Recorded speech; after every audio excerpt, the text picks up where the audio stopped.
Okay, good evening, ladies and gentlemen. Welcome once again to Going Vocal.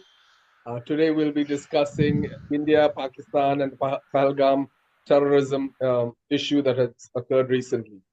So much of this is our opinions, and we invite our listeners to maybe further their education on the matter on their own at a later stage. So anyway, here you go. Hemant is the first gentleman here on our panel, and there's Anupam as well. Yes, Heyman, let's go ahead and what are your opinions on terrorism in Kashmir, and why do you think that this has been going on for so long?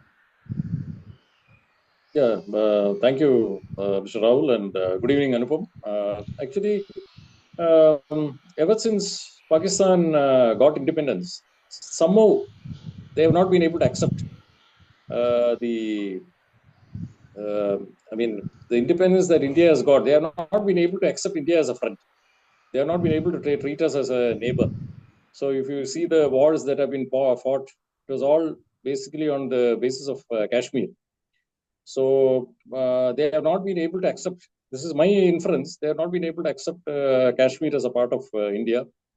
So if you see over the last so many years, even if you see the Mumbai attacks, infiltration attempts, uh, you can see that they want to create, they want to destabilize because India is now growing economically very strong. As far as Pakistan is concerned, they are not. They are in fact becoming weaker and weaker, and hence the latest attack. In fact, what I would say is.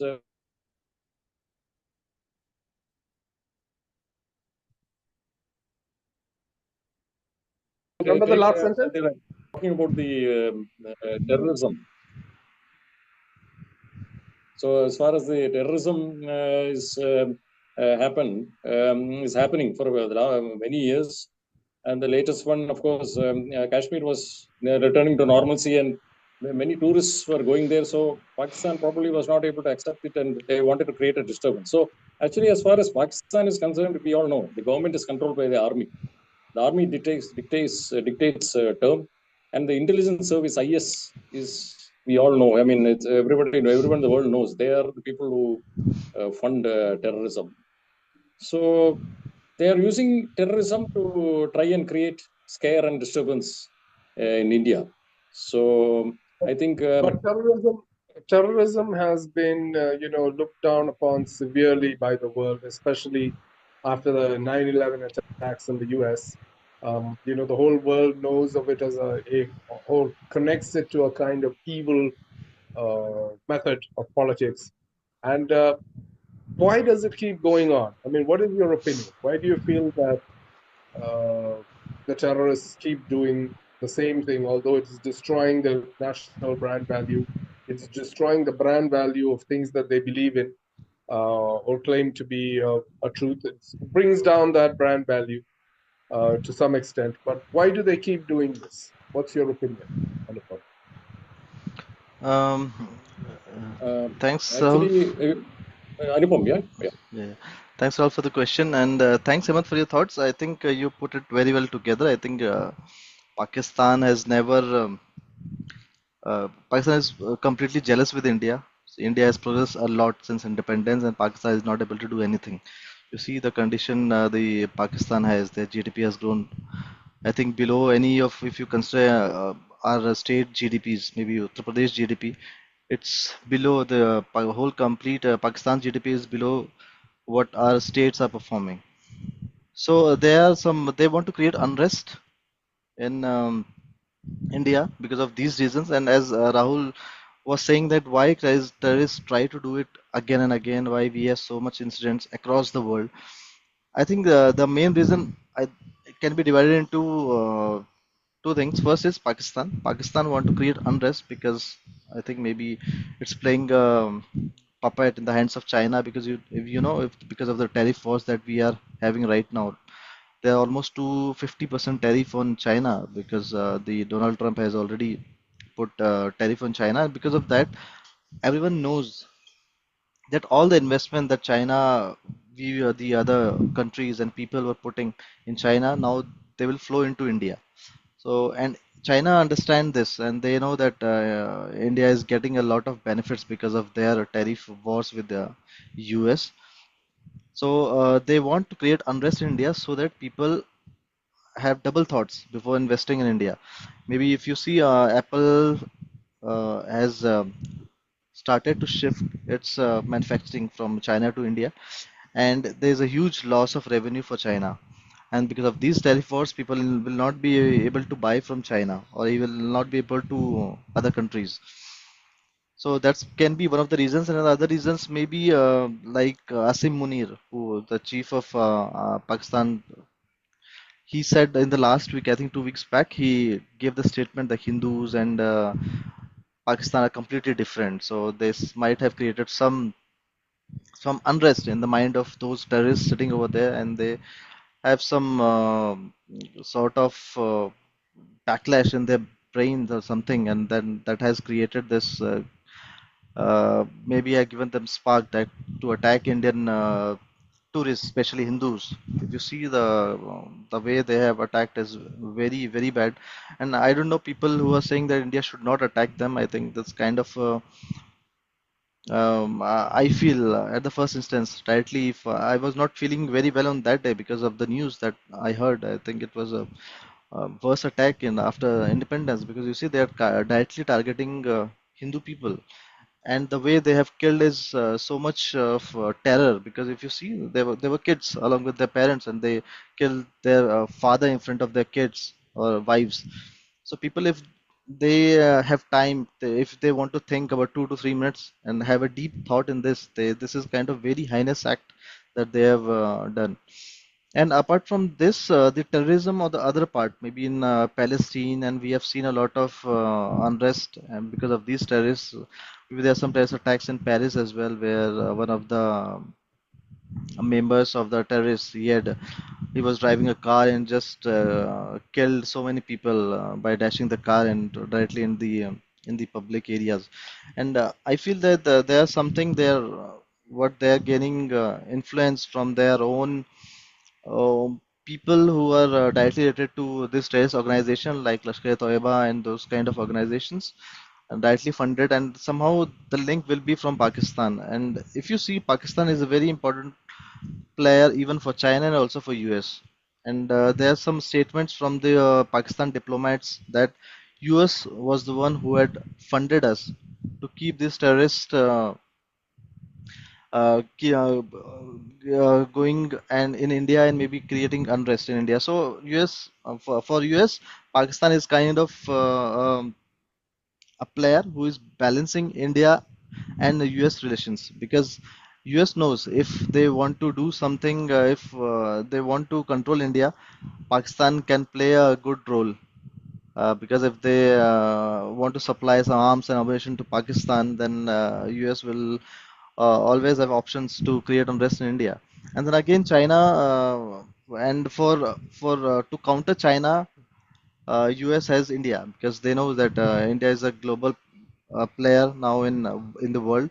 But in case they want to counter China, India is the one who can keep a check on China because of its huge military power and also a huge population, which give them access to the big market that India has, because the consumption in India is very huge. So terrorists in any form is bad. I guess somehow a global participation from all the countries should be there, and they start pinpointing and finding the location of these terrorists, and attacking these and killing them is the only thing that is left. Otherwise, they will keep creating this nuisance in maybe it's in India today. It can happen to any other country or part of the country in the world. So people have, and I think India is doing well, connecting a lot of countries together, bringing all them together, giving them the all the proofs that Pakistan has done, so that India has all the justification, so that people or the other countries or maybe UN does not ask us that why we attacked or did some actions or repercussions which Pakistan should face. They should not question India. So this is my opinion. That's really exciting, Anupam. You have given us a broad picture. of terrorism, but touched on almost all aspects of it. From what you said, I assume that one of the reasons that these people, these terrorists, keep doing this over and over again is political habit, maybe. Right. So many of them have this Yes. particular political habit where they don't know how to make a change. They don't know how to bring about a new method of uh, taking their, gaining political value. They don't have any other idea. They have been stuck in a repetitive process and in a way of repeatedly doing the same thing over and over again, and they have no idea of how to bring about something. Because the way I see it is that the whole world looks down on this form of politics. Now, they don't assume that, going across a border and killing unarmed, innocent civilians, I think to the world must look like your neighbor's son going to another neighbor and killing his puppy just because they have an argument over something. And a psychopathic behavior, basically, is the way that we would analyze this kind of politics these days. But still, it's repeatedly done. And the reason it Yes. must be repeatedly done, from what I've inferred from your speech, is most likely political habit that might be causing something of this. Of course, you did touch on a broad basis. Let us know a lot about terrorism and how the various states must be interplaying here. Definitely, I definitely come and I definitely agree with what you said. It's a possibility, like you said, China might want to disrupt the market situation in India in order to withhold investments for a period of time until maybe the Chinese and the Americans solve their problems. I think maybe in terms of America wanting to sell Pakistan weapons is something I may disagree with because I think now that with Osama bin Laden being there, it's highly unlikely that they'd want to empower Pakistan. I think maybe they feel that this region is not much on their radar, so they don't really bother too much with India, Pakistan, because their radar is mostly on the oil producing nations and Israel. That being the case, I think maybe that's why they have not shown much of an interest in something that is something that we have to solve here. So yes, this is just a few of my own thoughts. I'd like to hear, Hemant, how would you interrelate perhaps, recently there was a talk about the Palestinian Hamas and its methods being similar to what has been done right now in Pahalgam, and perhaps that there is some kind of a link between the Hamas and the terrorists in Pahalgam due to the method in which it was done. I guess the method is always the same, but nevertheless, what do you feel? Do you feel that this is a possibility? Do you think that there might be a link between these Pakistani terrorists and Hamas? I mean, I'm not sure about it because I have not read this information. Maybe it could be. Okay, Probably right. there is a possibility, but I think see all these terrorists they are actually funded and they actually carry out their activities based on ideologies. So these are all these terrorists, whether it's Hamas or the Lashkar-e-Toiba or Jaish-e-Mohammed, all these terrorist organizations, they are all young recruits. They are recruited at a very young age, and they are given professional training in terms of usage of arms and also ideology. So they became a sort of this question of why they are repeating it. They have become fanatics. They are brainwashed. So that's where One thing connection if you between notice, Hamas. Hemant, is now that you've mentioned that they become brainwashed, one thing that you can notice is that almost all the terrorists are from families that are absolutely without any kind of economic means, all right? They're at the low class level, right? And they probably don't have a distinct political idea in any way and are manipulated by religion, as it was in the case during the Roman Empire. During the Roman Empire, especially, there was a period of time where religion was used by the generals in order to control the masses, especially those who were hungry. And I feel that maybe, now that you brought it up, which is very interesting, I think perhaps there is a class warfare of some kind, which is being redirected to other people. So there is a few very rich people and generals and people like that. And there is a few very poor people and a middle class that goes on with their life being taxed by the government and the rich. And what happens is that these people use the poor people to make sure, to attack others, to ensure that there is a lack of, there is a stability gained in their own region by creating passing the pain over, basically. They say when you're hurt, you pass the pain to somebody else by hurting them. A kind of passing the pain and ensuring that those class differences, because are retained. Because if you see, many of the terrorists would probably kill somebody for a bag of rice, or they come from such levels of poverty. Many of them would probably, if you paid them perhaps maybe 100,000 rupees or 200,000 rupees, they'd go murder anybody, or maybe even less than that. They don't need that much. 50,000 might be enough. 25,000 might be enough for many of them. They don't have the economic means or any other method. So in this particular case, I felt that there was a military kind of attack hidden inside of people who don't have sufficient economic means or are not educated. They only attack the men.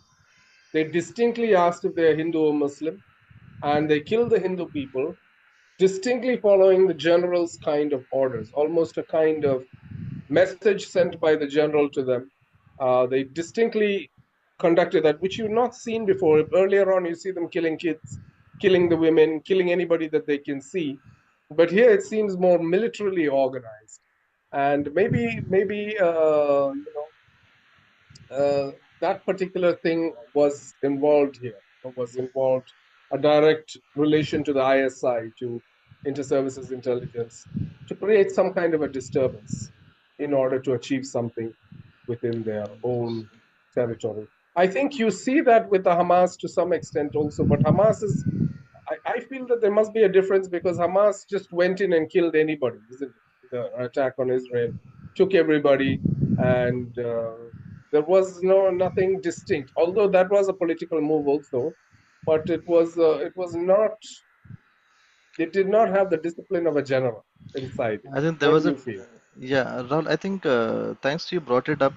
The I just want to share one information that I think few months back Hamas was present in POK. Just for your information, Hamas leaders were seen in POKs. They had their some discussions with the POK people, and I think not POK people, mostly it will, was separatists or the terrorists, whom we can say they had a talk. So I think you were asking about the similarity. I think this is was one of the major point where India um, should have alerted the intelligence agencies, because Hamas, who was the one who took hostages of Israeli people, so India should also had been cautious about their presence in Pakistan occupied Kashmir. I think there was completely failure of Indian intelligence, I would say, and it should have alerted India that we should be cautious, we should be vigilant, and should be the Indian army should have been deployed more in those kind of scenarios where we had seen that Hamas was very well collaborating with the POK people in the POK, and the Mm, distinct difference we can see is in Palestine-Israelis war, what they had done is Hamas had taken the people hostages, and they were killing maybe just I think one by one, because of they want to trade something with the Israeli, and Israel was very adamant, and they had their own way of dealing with these terrorists. But here, India's I think was a failure over here, the intelligence failure. And I think one of the reasons over here is we are also short of military personnel over here. If you know, if you would have, you could read some articles in back in COVID times, India had reduced the recruitment of Indian soldiers at that time because of the COVID okay. times and everything. I think we were already short of 1.5 lakh of soldiers, and we still are. I think that could also be the reasons where we wanted to manipulate, or we want to manage people, how manage our soldiers over there in Kashmir. Because of that, the lack of soldiers could also be a problem, could also be a cause where these attacks happened because of the lack of Uh, soldiers. right. That can also be one of the reasons. Yeah. Yeah, very good, very good. That is a possibility there. I also agree with you on the fact that there must have been an intelligence failure. Definitely, there was an intelligence failure because a group of people were taken to a location where the soldiers couldn't access that particular point. And that is, it doesn't make sense. Why would you have no soldiers inside a particular place that is as contested as Kashmir is? And you have these kind of threats, like you rightly said, a meeting between the Hamas and people in Pakistani terrorists in Pakistan occupied Kashmir, and the kind of collaboration that was happening there. Why was there no soldiers? That is a kind of laxity on the part of the government. It was focusing on other things too much. It had totally forgotten its responsibilities towards the tourists that it had brought back to Kashmir. And I think there was an intelligence failure. That is, the intelligence agencies should have known.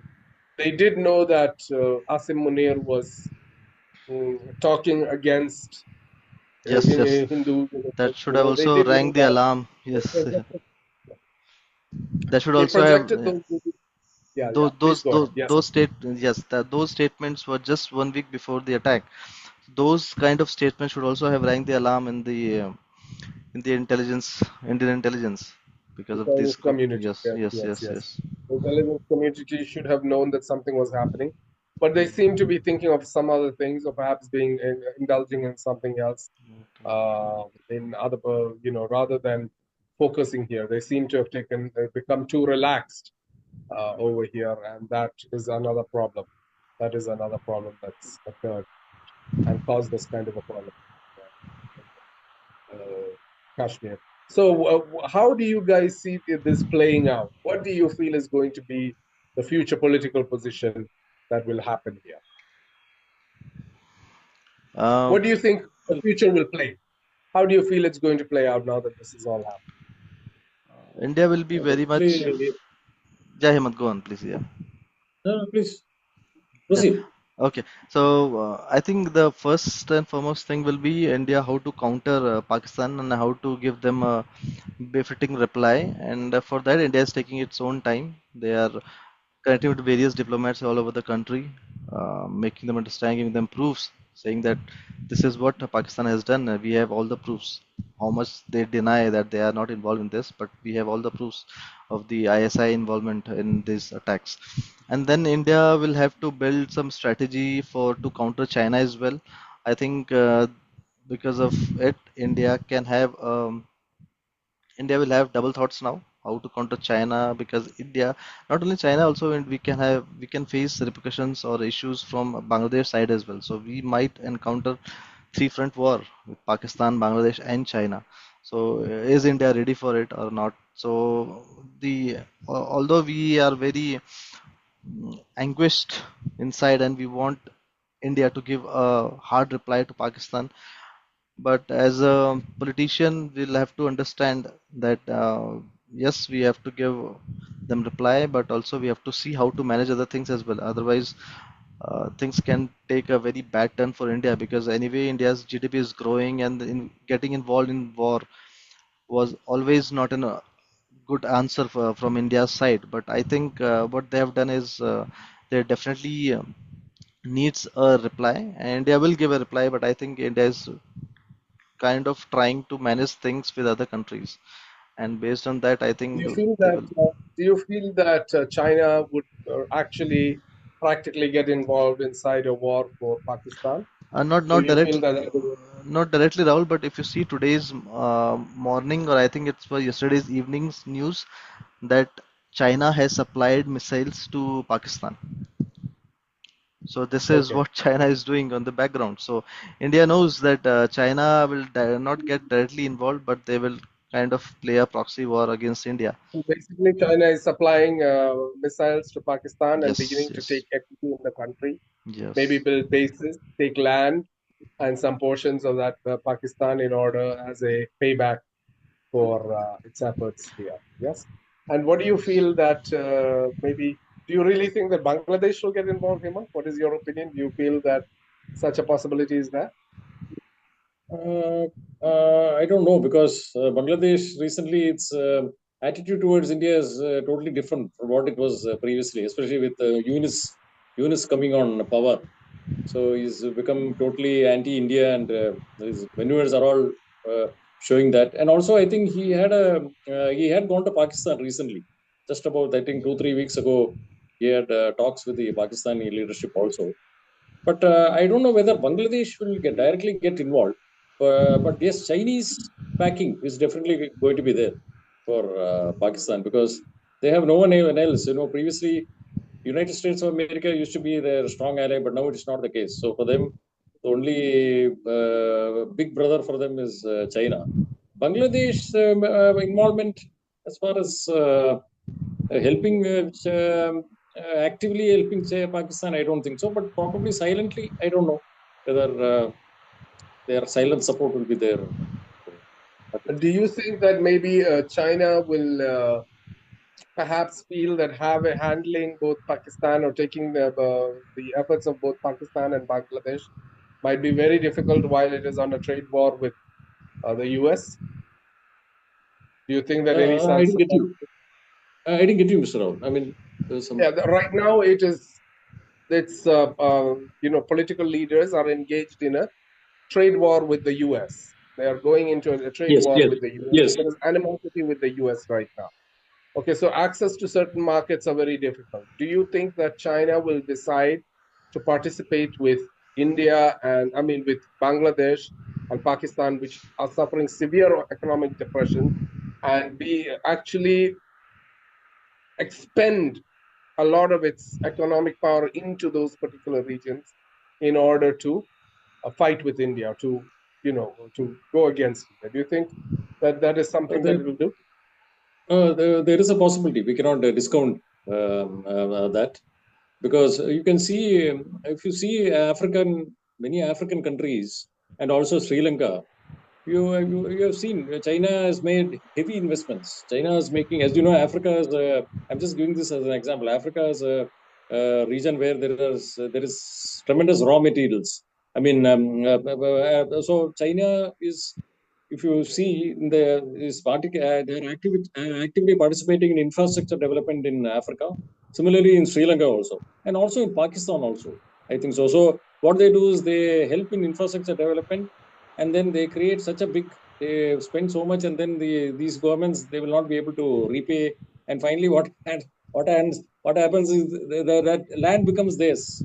Sri Lanka, for instance, that Right, Hambantota is practically part of China now because through Hambantota they are able to station their naval station there.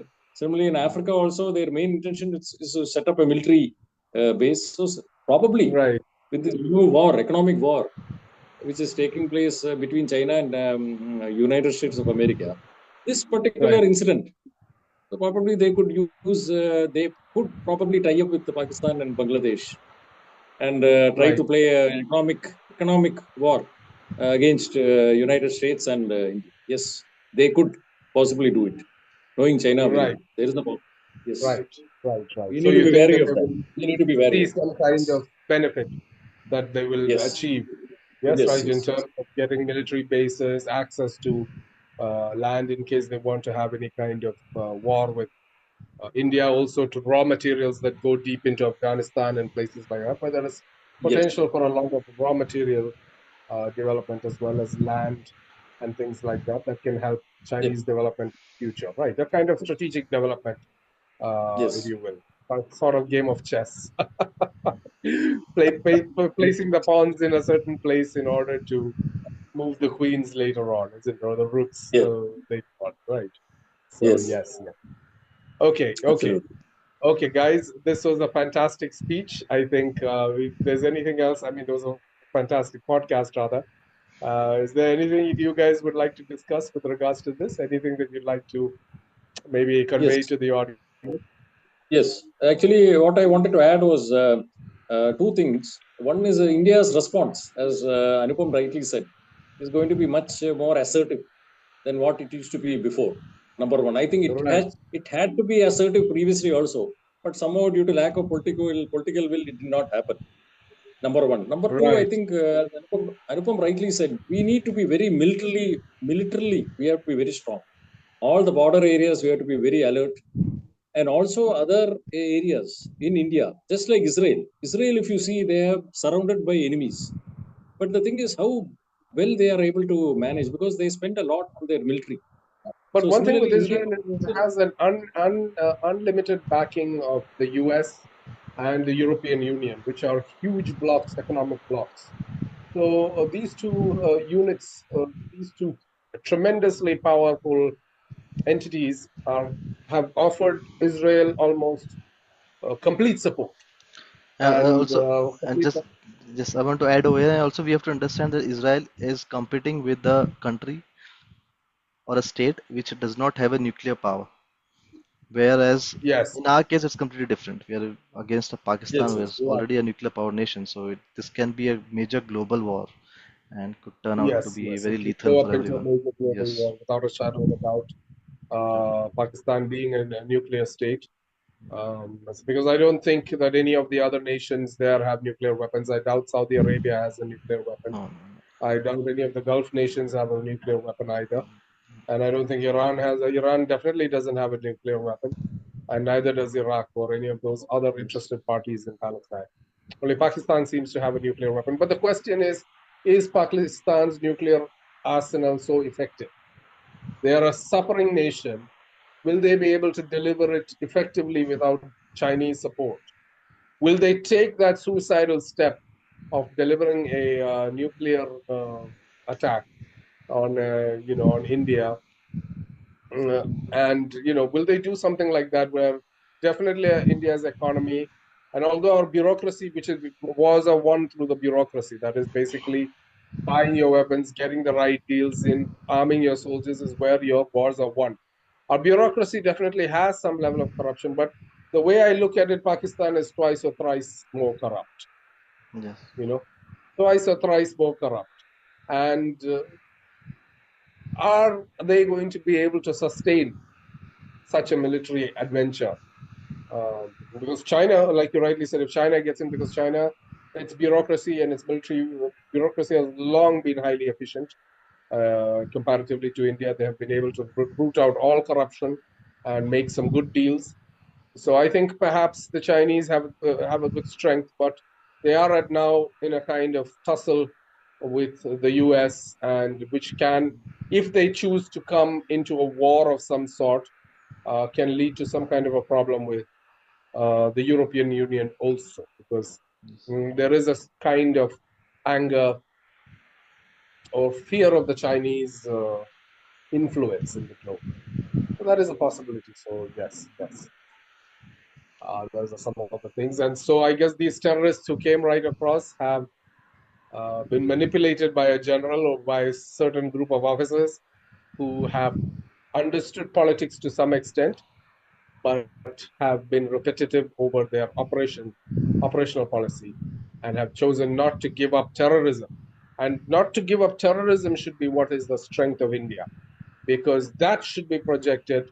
Right now, I feel that the West isn't taking it too seriously because they find this particular region not uh, much of benefit to them in terms of raw material like petrol and things like that.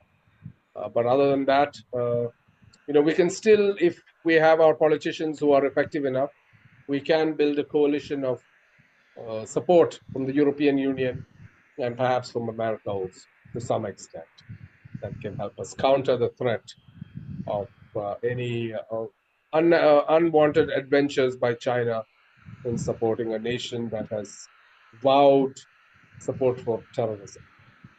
So, yes, guys, thank you. This has been a wonderful podcast. I mean, I've enjoyed sharing opinions, and let's see how it plays out. We hope that terrorism, the killing of innocent people, whatever is the case, is wiped out. from the face of this planet.